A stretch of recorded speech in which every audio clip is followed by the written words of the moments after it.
Now to the violent massacre at a suburban Chicago parade. This morning, a person of interest is in custody after a gunman opened fire during a 4th of July parade in Highland Park, Illinois. 6 people were killed and at least 30 others wounded. CBS 2's John Diaz is here now with more on the investigation and the person of interest who was taken into custody. And John, this followed an hours-long manhunt. Hours indeed. Good morning, Jessica, to you. Well, the victims, they range in ages from 8 to 85. And police say that a gunman opened fire on a parade from a rooftop of a nearby building. They believe he climbed an unsecured ladder to get up there and began to shoot indiscriminately.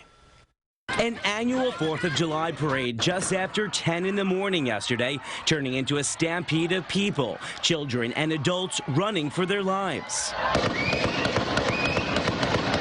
Ducking and covering wherever they could find shelter from bullets that were piercing the ground from above. We ran behind the building and I put my son in a dumpster, and he sit there with his dog, and I went back to look for the rest of my family. Lawn chairs and strollers are what's left behind at the scene of the Highland Park mass shooting. Here, the pain is still fresh and no doubt will never quite fade away.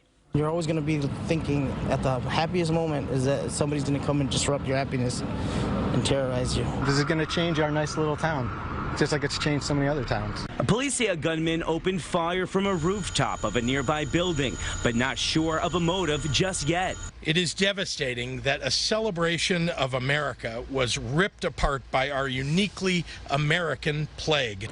Officers patrolling the parade swiftly ran toward the gunfire, but the shooter was gone. What was left? A high-powered rifle. Senator Tammy Duckworth reacted to the heart-wrenching video of the attack. The last time I heard a weapon with that capacity firing that rapidly on a 4th of July was Iraq.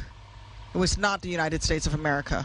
Police have identified Robert E. Cremo III as a person of interest. And with hours of the shooting, authorities pulled the 22-year-old man over in his car. Police say he tried to flee, but was eventually taken into custody. We're going to begin the next phase of the investigation and speak with this person to make sure or see if, in fact, he is connected to this incident.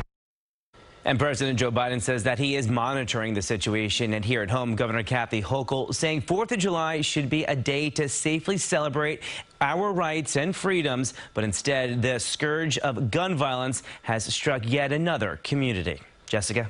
Shocking every single time, John, but sadly not surprising. Thank you.